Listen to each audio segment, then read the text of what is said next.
Chapter 2. For the outset of our third expedition, in which we took up the metaphysical research work, our little party assembled at Potal, a small village in the remote part of India. I had written Emile that we were coming, but did not write the object of the trip, nor did I even mention the number in our party. Much to our surprise, we found complete preparations had been made for our entire party, and that Emile and his associates knew our complete plans. Emile had rendered us a remarkable service while in southern India, but the service rendered from this time on surpassed all description. To him and the wonderful souls we met, I wish to give all credit for the success of the entire undertaking.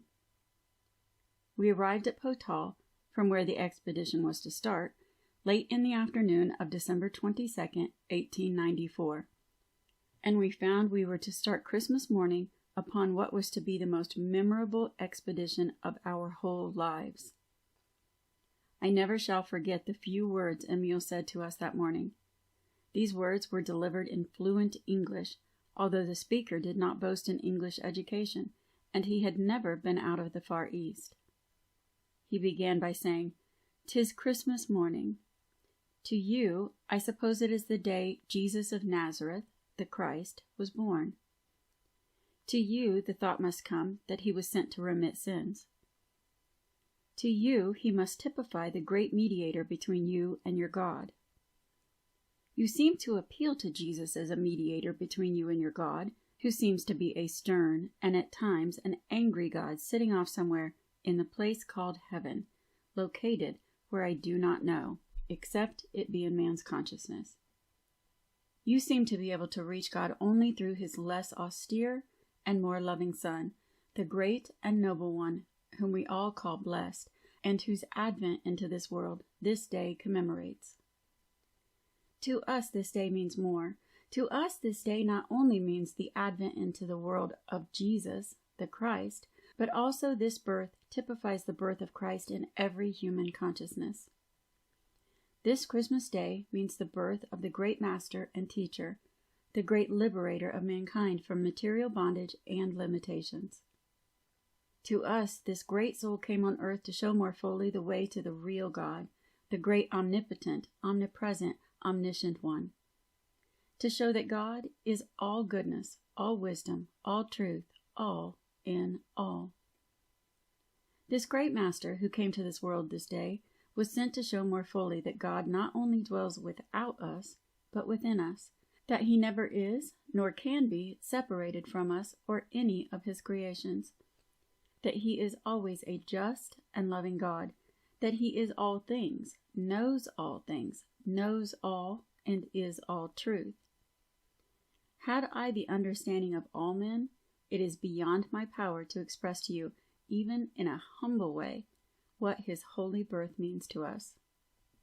We are fully convinced, and we hope you also will see, that this great Master and Teacher came to us that we might have a fuller understanding of life here on earth. That all mortal limitations are but man-made, and in no other way should they be interpreted. We know that this greatest of all teachers came to show more fully that the Christ in him, and through whom he did his mighty works, is the same Christ that lives in you, in me, and in all mankind. That we can, by applying his teachings, do all the works that he did, and greater works. We believe that Jesus came to show more fully that God is the one great and only cause of all things, that God is all. You may have heard it said that we believe Jesus received his early training among us. Perhaps some of us do believe. Let that be as it is. Does it matter whether his training came from among us or as a direct revelation from God, the one source where all things really exist? For when an idea from God-mind has been contacted by one man and sent out through the spoken word, can not one or all again contact that thought in the universal? Because one has contacted the idea and sent it out, it does not follow that it is his particular possession. If he did appropriate and hold it, where would be room for receiving? To receive more, we must give out what we have received.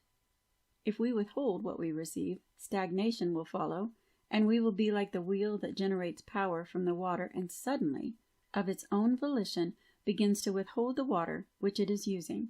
It will soon find itself stifled with inert water. It is only when the water is allowed to flow freely through that it is of value to the wheel to create power. Just so with man. When he contacts God's ideas, he must give them out in order to receive the benefit from them. He must allow all to do the same, that they may grow and develop as he is growing. I am of the opinion that what Jesus taught came to him as a direct revelation from God, as it no doubt has come to our great teachers. Are not all things of God, and whatever one human being can do, cannot all do? We believe you will be convinced that God is ever willing and ready to reveal himself to all men, as he revealed himself to Jesus and others. The only requisite necessary is for each one to be willing to let God come forth. We believe with all sincerity that all are created equal, that all men are one man, that the mighty works done by Jesus can and will be done by all. You will see there is nothing mysterious about these works. The mystery is only in man's mortal concept of them. We fully realize you have come to us with minds more or less skeptical. We trust you will live with us and know us as we really are. Our work and the results accomplished we leave you to accept or reject as you will.